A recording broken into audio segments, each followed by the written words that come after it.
Welcome back. High school seniors are now preparing to apply for college if they have not started already. In a major part of that application process, college entrance exams. Joining us live this morning to discuss what students and their parents need to know is David Blowbaum from the National Test Prep Association. David, good morning. Thank you for joining us. Good morning. Well, some colleges, especially during the pandemic, said that they were test optional.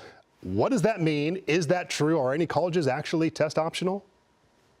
So things have changed since the pandemic. Now that students actually have access to testing again, though it actually is quite limited in some parts of California. But for the most part, the only truly test optional colleges are those that accept basically every applicant. Those colleges are essentially everything optional because they'll admit you almost no matter what. But for every other college, they value test scores. And actually, the best evidence of that is actually the so-called test blind colleges, which includes UCLA and UC Berkeley.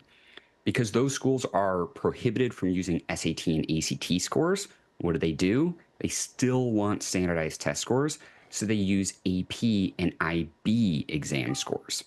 That's how badly colleges want standardized test scores, that not only do test optional colleges want test scores, even those test blind colleges want test scores. So test optional really means you have the option to apply without test scores. It doesn't mean you have an equal option to actually get admitted without test scores if you want to get into a selective college or into a selective major. See, this is good then to remind all of our kids or parents with those college-age students that, yes, these tests are very important, right? You got to focus on this, right? It does matter. Is applying for early decision the only way to get into a top college? What do you think? Not the only way, but it certainly helps. So the data say that it boosts a student's admissions chances by about 30% to those schools that offer early decision. We're talking here about, tests. How much do actual grades factor into a college application these days? And what about AP classes? What should students be focusing on? So for most of U.S. history and at most colleges, they've said that grades are the most important admissions criteria. But at selective and highly selective colleges, there's actually reason to consider that test scores might actually be more important even than a student's grades. And the reason for that is because grade inflation is now indisputable. A majority of high school students who go on to get a college degree have A averages in high school. That's why, according to Harvard, Yale, Brown, Dartmouth, SAT and ACT scores are better predictors of a student's success in college than are a student's high school grades. And that includes, to your point, AP exam scores.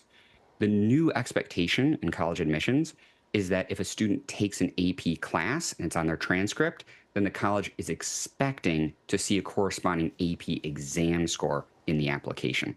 The reason for that is they want a common yardstick because there's over 20,000 high schools.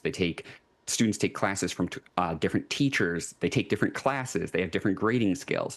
So they want some common framework by which to evaluate the academic preparedness of students. The competition is just crazy, and every year I'm always impressed when you hear these stories of these young students who are getting into multiple top universities, and those are always fun stories to report on. This is great insight for all of our young students watching this morning and their parents, guiding them on what to do. David Blowbaum, thank you for joining us. We appreciate it. My pleasure. Thank you.